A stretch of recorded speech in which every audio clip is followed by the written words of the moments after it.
Just got back from our 2 flights in the Beaver here, and it's just gotta say it's been the most fun I've had of all my experiences at Flight International. I've gotten to fly the A380, perhaps the world's biggest passenger plane, and the Eclipse, the world's smallest light jet. But this has got to be one of the most fun flights I've ever had.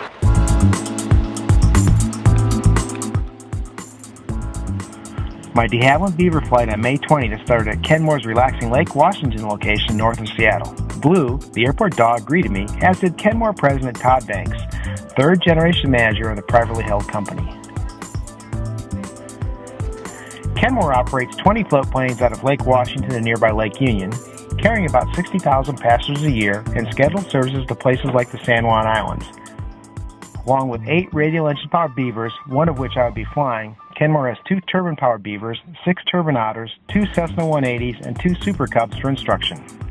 The water's glassy smooth, calm winds. It was just wonderful conditions for a novice seaplane pilot, and great coaching by their chief pilot, John. 35, 35, 25 Okay. capacity, and 21.5 at each wingtip.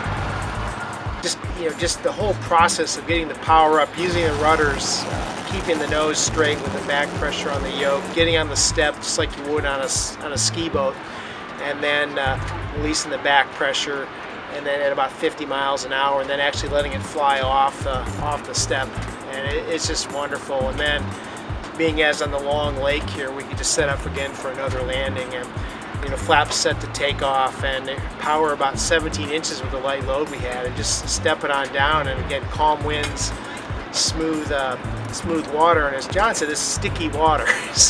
But just able to just milk it down, set a pitch attitude, and it held it there. And for me, that was the cowling right on the horizon of the lake shore, and about 16 to 17 inches manifold pressure, just milking on down. And obviously, I'm nowhere near as good as these guys. They do this every day. But with the conditions and his coaching, he just set it right down on the step, and we did some step taxiing, about 40 to 50 miles per hour, flying with your rudders on the water was a lot of fun. And then once you're ready to go and in the right direction, you push the power up, and again, if you're on the step, you push the power up and then relax the back pressure, the plane lifts off, and you're off to the races at about 70 miles an hour and 80 miles an hour. It was just absolutely a wonderful day to do it, and they've got a great operation here. If you're in Anorak and you're ever in this part of the wilderness, it might be a good idea to come out here to Kenmore Air.